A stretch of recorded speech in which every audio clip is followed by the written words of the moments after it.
Glória a Deus. Queridos,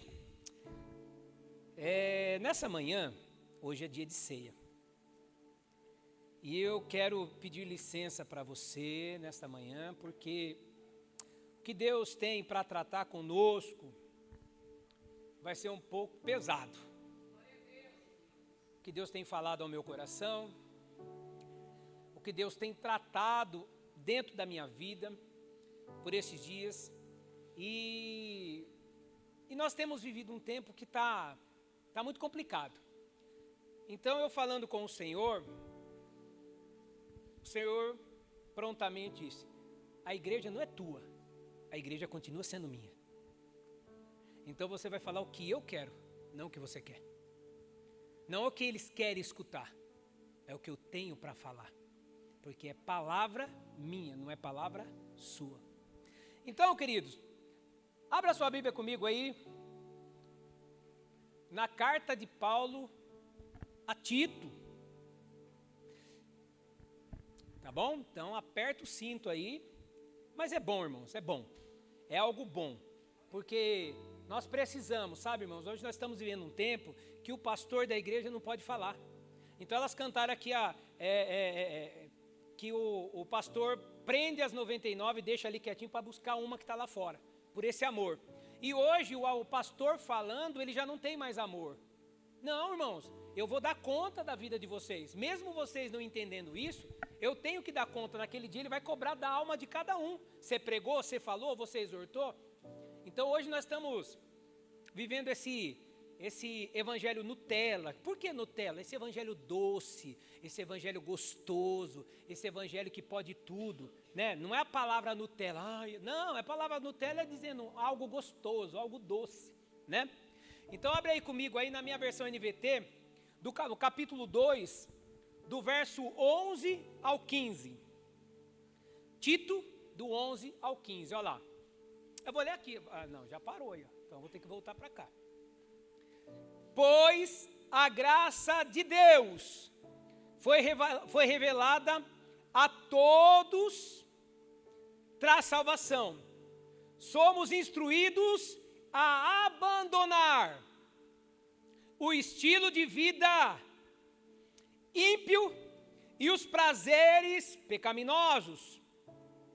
Neste mundo perverso, devemos viver com sabedoria, justiça e devoção, enquanto aguardamos esperançosamente o dia em que será revelada a glória do nosso grande Deus e Salvador, Jesus Cristo.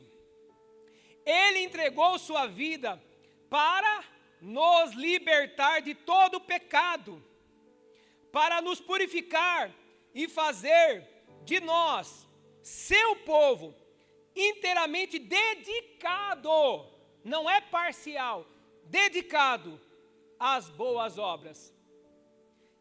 Ensine essas coisas, falando para Tito, Paulo falando para Tito, e encoraje os irmãos a praticá-las, ele está falando para Tito.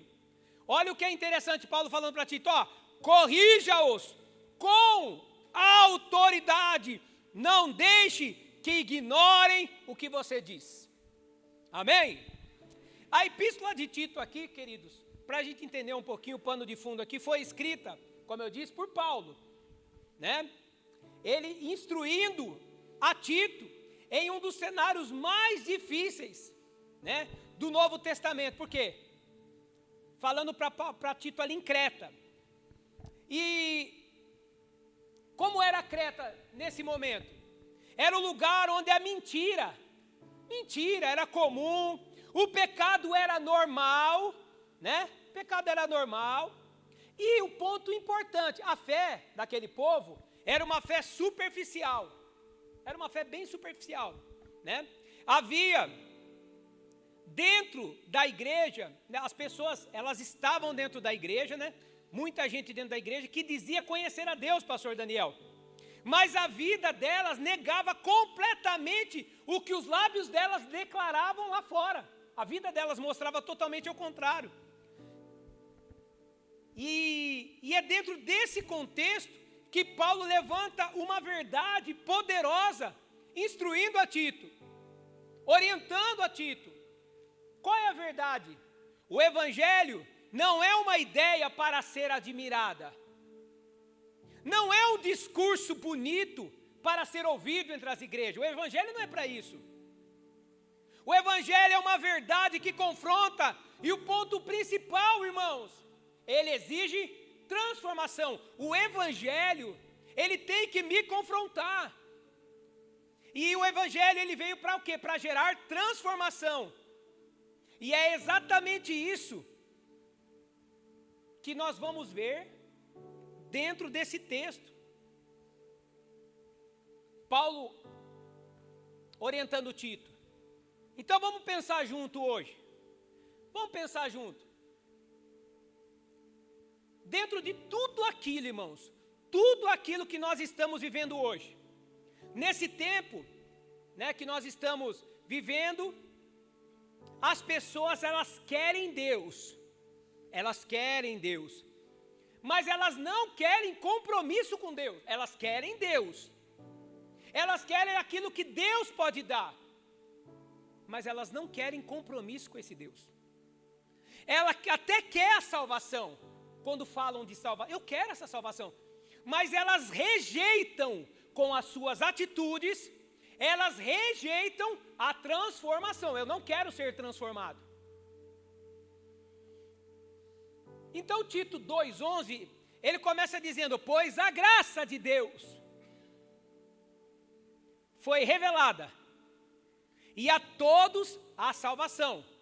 Então, a graça não veio para nos deixar igual, irmão. Então isso que eu quero dizer para você.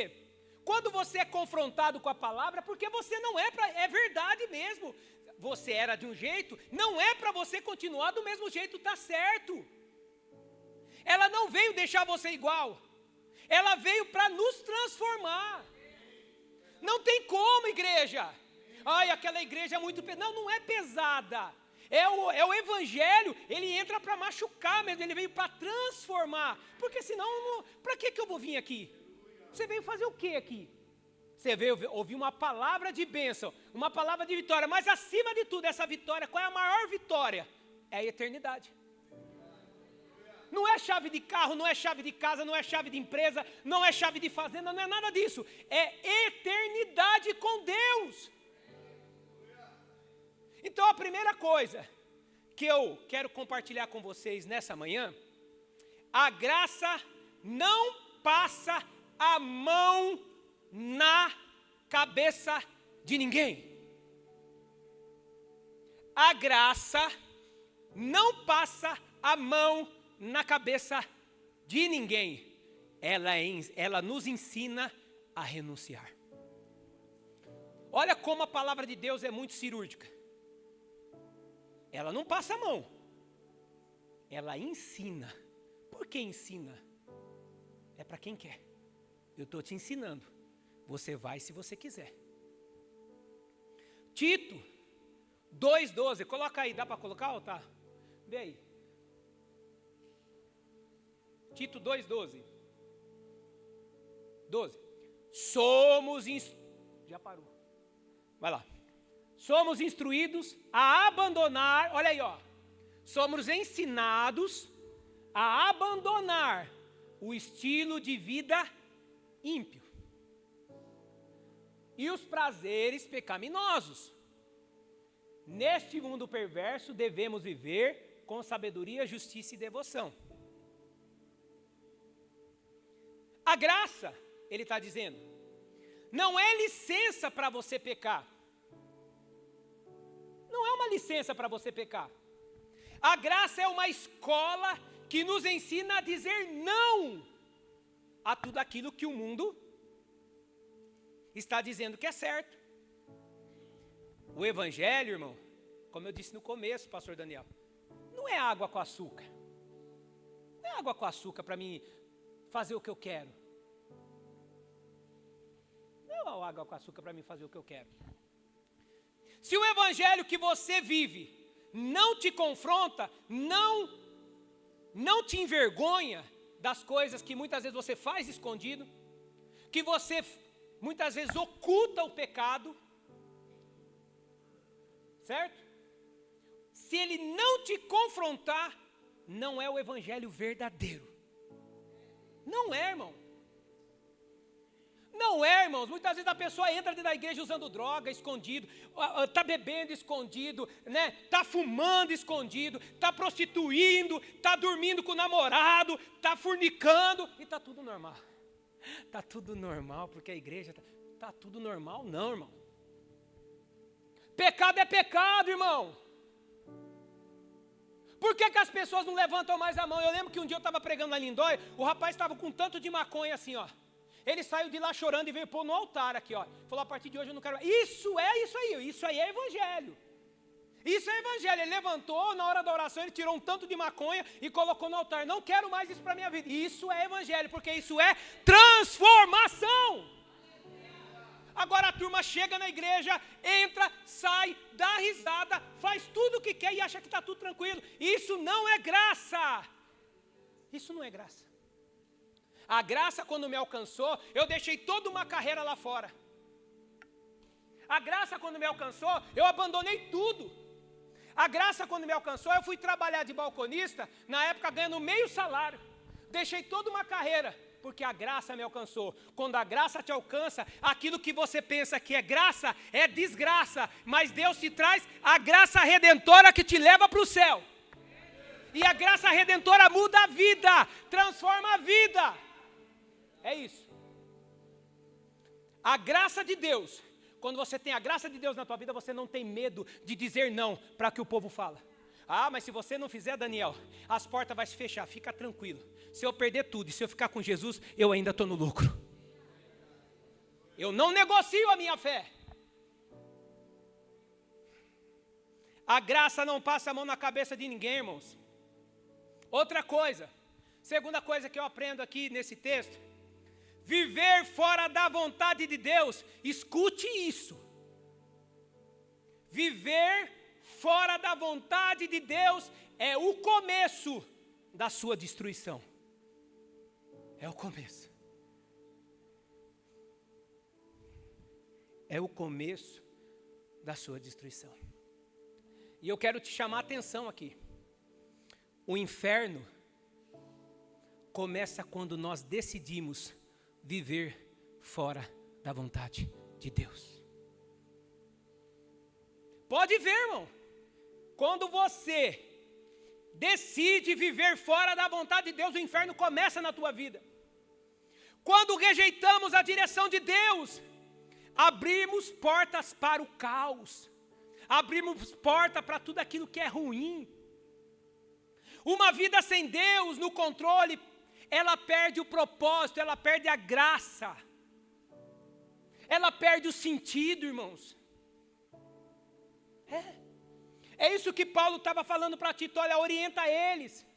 Fala veemente com eles, fala firme com eles. E desta manhã eu tenho que falar para a igreja isso. Se você quer viver do seu jeito, preste atenção nisso, aqui é muito pesado que eu vou falar agora. Se você quer viver do seu jeito, por que entregou a sua vida para Jesus? Por que você entregou a sua vida para Jesus, se você quer viver do seu jeito? Se você quer viver do teu jeito, por que você entregou a sua vida para Jesus? Para quê? Para fazer bem, para fazer média para a igreja? Para fazer média para o pastor? Para fazer média para os seus amigos? Não! Entenda, irmão, se você quer viver do seu jeito, você está vivendo do seu jeito. Agora, se você entregou a sua vida para Jesus, é Ele que direciona a sua vida. É Ele que direciona, não é o que você quer fazer, irmão.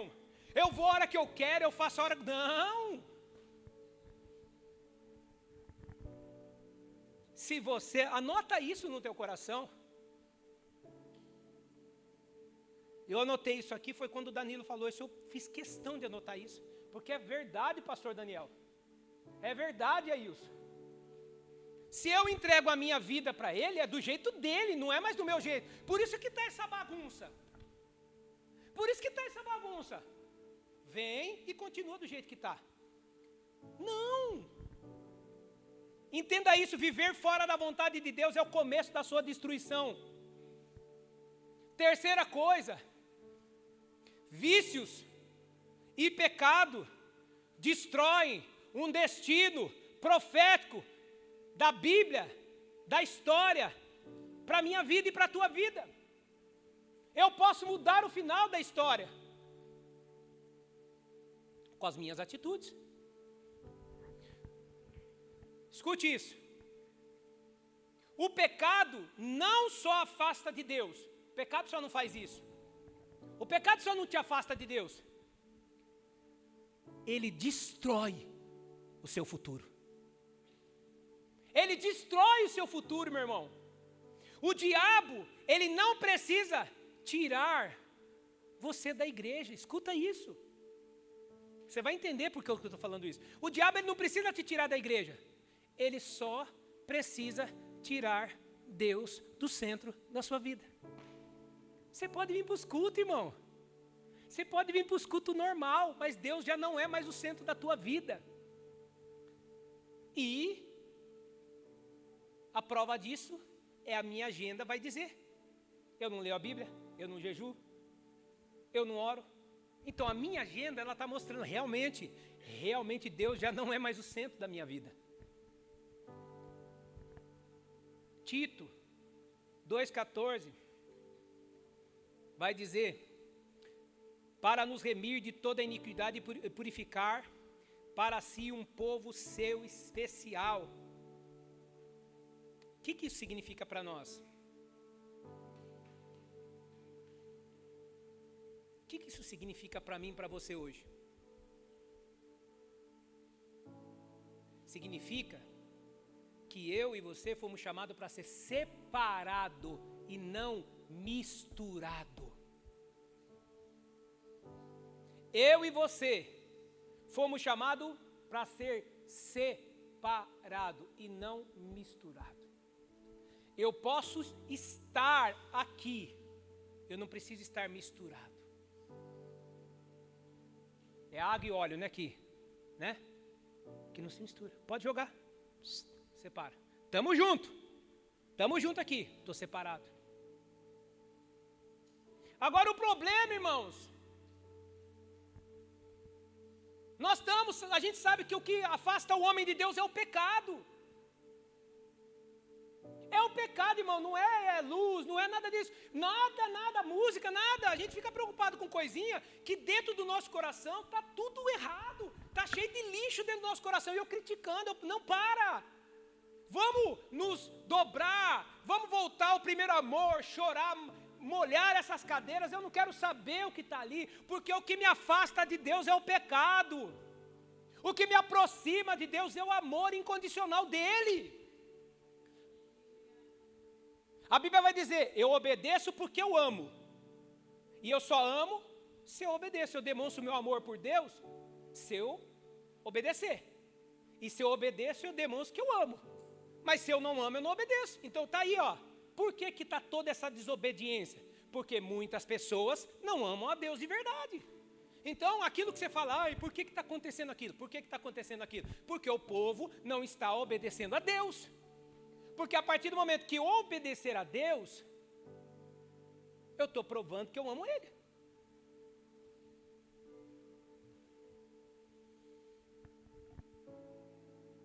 Vícios e pecados destroem o destino daquilo que tem para a nossa vida. Quarta coisa, não existe neutralidade no Evangelho.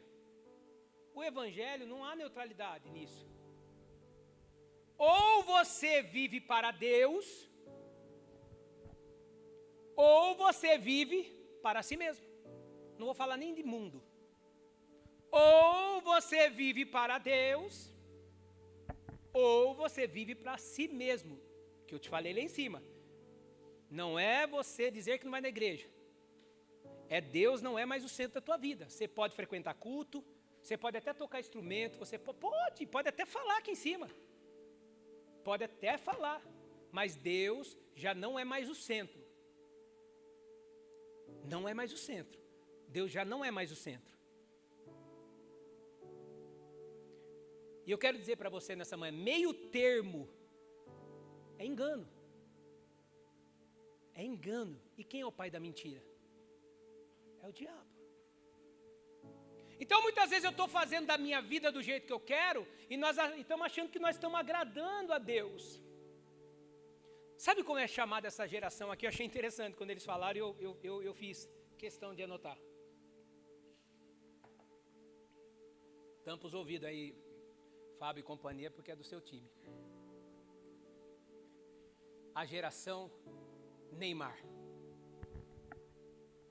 Oh, por que Neymar? Por que Neymar, pastor? Essa geração, ela lê Café com Deus Pai de manhã, faz até devocional de manhã, mas à noite se prepara para ir para a balada e para as boates. Fica tirando fotinha, que tá fazendo devocional, Café com Deus Pai, um monte de livro de autoajuda, a Bíblia, tira, mostrar para todo mundo. Você não tem que mostrar para todo mundo. Você tem que mostrar para você mesmo a transformação que Jesus fez lá no Calvário.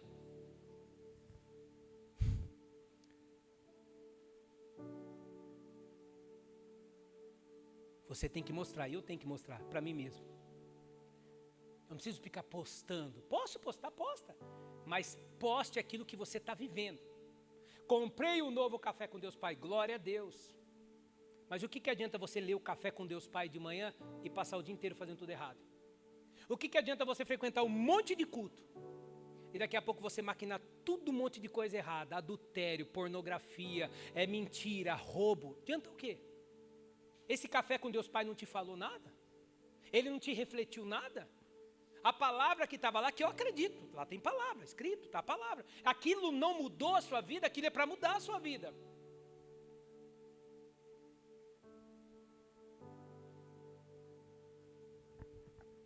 Escute isso. Da igreja para o mundo é somente um pulo.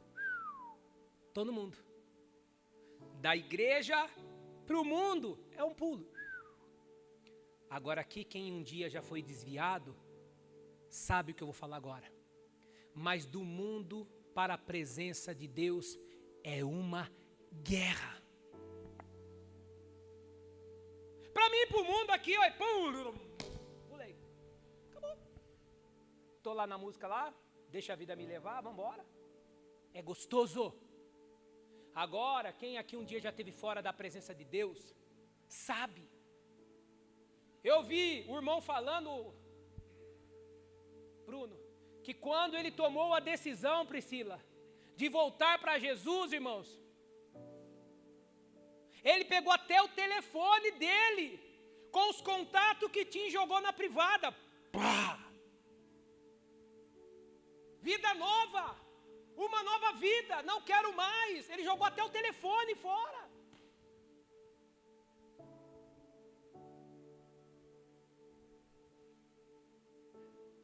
E eu quero dizer para você, se você não quer lutar essa guerra, não saia da presença de Deus. Se você não quer lutar essa guerra, não sai da presença de Deus.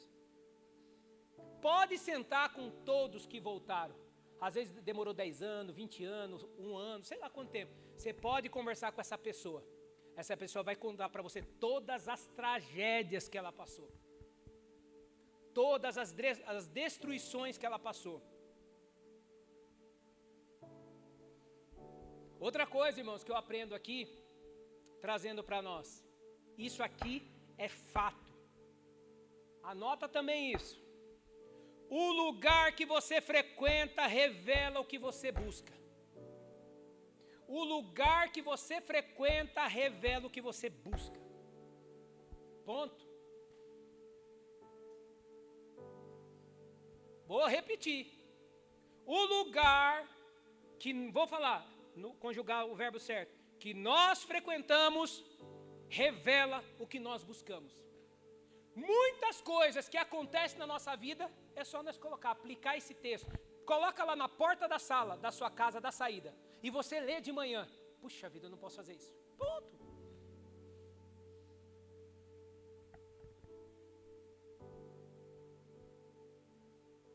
Sabe por quê, irmãos?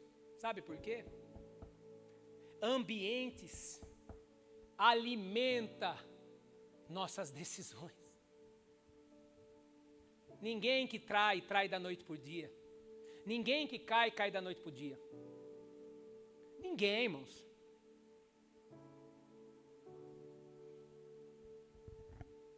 Quem anda perto da tentação, cedo ou tarde, vai cair. Cedo ou tarde, vai cair. E o ponto principal, quem não sai do lugar da tentação, depois não reclame das consequências que você vai enfrentar. Não reclame das consequências que você vai enfrentar. Tito, no capítulo 2, 22, vai dizer, Timóteo, vai dizer, foge também das paixões da mocidade.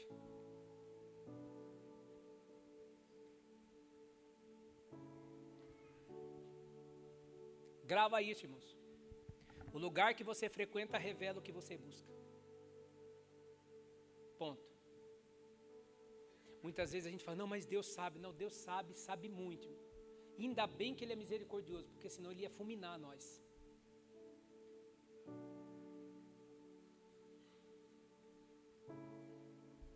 Sexta coisa, caminhando para o final.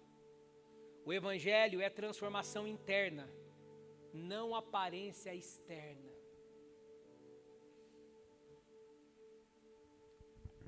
Não adianta ter Cristo ao lado se Ele não está dentro de mim. Não adianta. Não é sobre estar na igreja, é sobre Cristo habitar dentro de nós. Não é sobre eu estar numa religião, é sobre Cristo habitar verdadeiramente dentro de nós. A igreja, aqui ela busca a presença coletiva, é o que nós estamos fazendo, buscando uma presença coletiva. Mas eu e você, nós precisamos buscar a presença no secreto. Mateus, capítulo 6, versículo 6.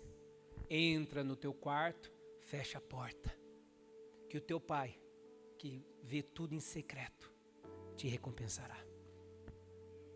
Podemos estar aqui, campanha de oração, a vigília, não tem problema. Mas é lá. Ele vê tudo em secreto. Sétima coisa. Uma geração viciada em conforto não vive o Evangelho. O Evangelho exige renúncia, confronto e posicionamento.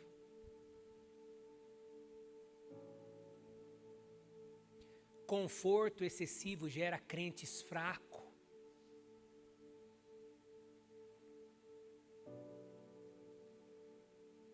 Só vence o pecado se você fugir dele.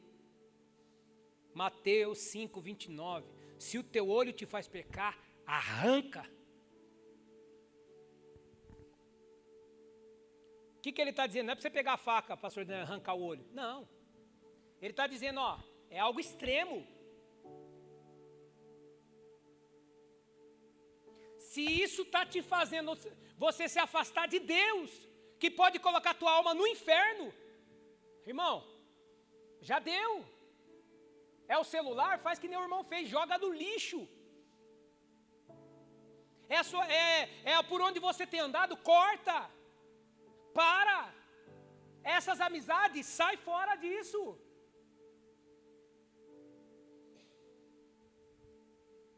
Se é algo que te faz você se afastar de Deus, corta isso, irmão. Você não pode ter computador, tira o computador. Você não pode ficar na internet, sai da internet. Você não dá conta com o celular, pega um celular daqueles antigos. Você não pode ficar em grupos de WhatsApp porque tem um monte de porcaria. Sai fora disso. Ai, mas o que eles vão falar de mim? O problema é deles. O seu compromisso é com Deus.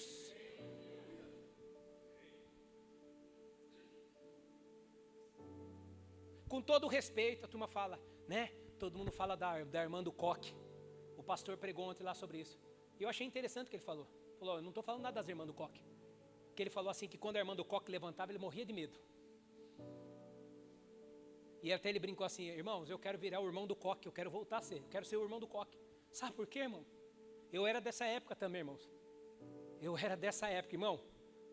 Sabe quando você pisava fora?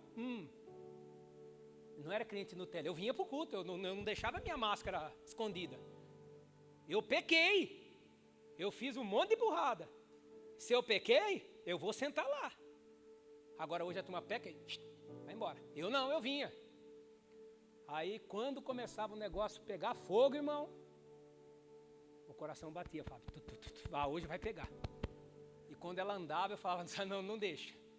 Sabe por quê? Porque você sabia, Deus vai falar assim, ó, aqui, ó. Sabe por quê? As irmãs do coque, a gente vai falar, é que hoje essa geração deixou de orar. Essa geração, irmão, não precisa ter coque. É o jeito respeitoso dessas grandes mulheres de Deus. Dessas grandes mulheres que não eram iletradas, não estou com nada contra, mas era mulher que ninguém vencia o joelho delas. Era aquelas mulheres que você falava para ela, irmã Maria, você ora por mim? A irmã Maria estava ali, pode ficar tranquila. A irmã Maria pegava das 2 até as 6, enquanto a irmã Maria estava orando.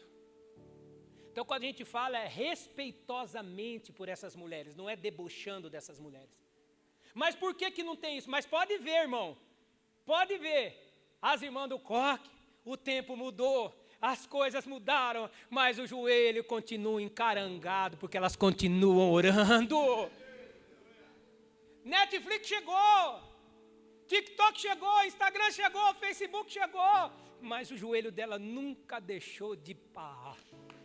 Está lá, está lá.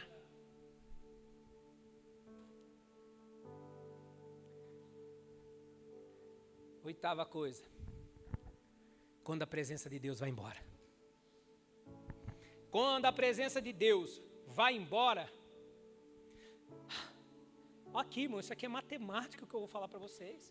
Quando a presença de Deus vai embora, nós servimos de diversão para os outros. Quer ver? Sansão perdeu a presença e virou um espetáculo público. Ele perdeu a presença e virou motivo de chacota. Escute isso. Sem Deus, o homem perde a sua identidade. Pode ver, irmão. Pode ver. Sem Deus, o homem perde a identidade.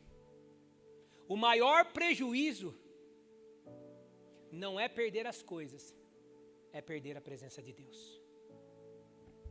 E eu vou concluir.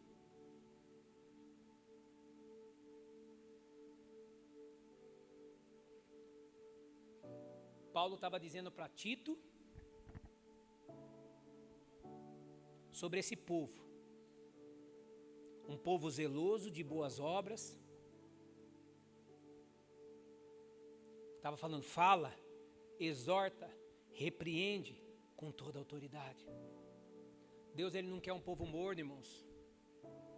Deus quer um povo posicionado, santo e comprometido com as Sagradas Escrituras. E a pergunta que eu quero falar agora, nós vamos participar da ceia do Senhor. E a pergunta que eu quero dizer para você: você está vivendo de fato o Evangelho? Ou você apenas está frequentando uma instituição religiosa? Cristo, Ele está ao seu lado, Ele está num adesivo no seu carro, Ele está numa camiseta que você está usando, ou Ele está dentro de você? E a última pergunta: você está fugindo do pecado, ou você está brincando com ele, você está jogando bola com ele? E eu quero dizer uma coisa para você, irmão.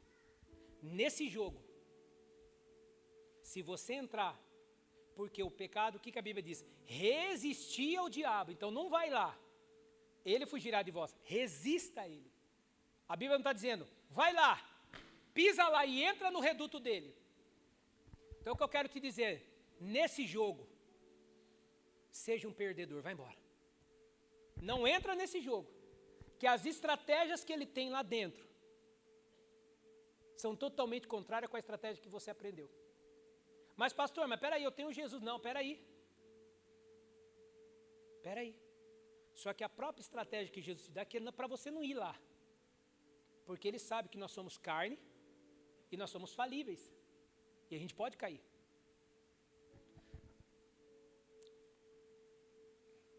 E hoje é dia de você tomar essa decisão. E você entender que para o Evangelho não existe meio termo e não existe neutralidade. Ou você vive para Deus, ou você se afasta de Deus. Não tem meio termo. Então hoje, a maior prova que você entendeu o que o Evangelho fez na tua vida, é você se levantar, né? Se você tem algo errado, é você chegar no altar do Senhor. Senhor, eu não quero mais. Eu não quero mais essa vida. Eu não quero viver mais desse jeito. Porque amanhã pode ser tarde demais, irmãos. Amanhã pode ser tarde demais. Então, se eu pudesse, até eu acabei esquecendo de falar, se eu pudesse deixar para vocês aqui, ó,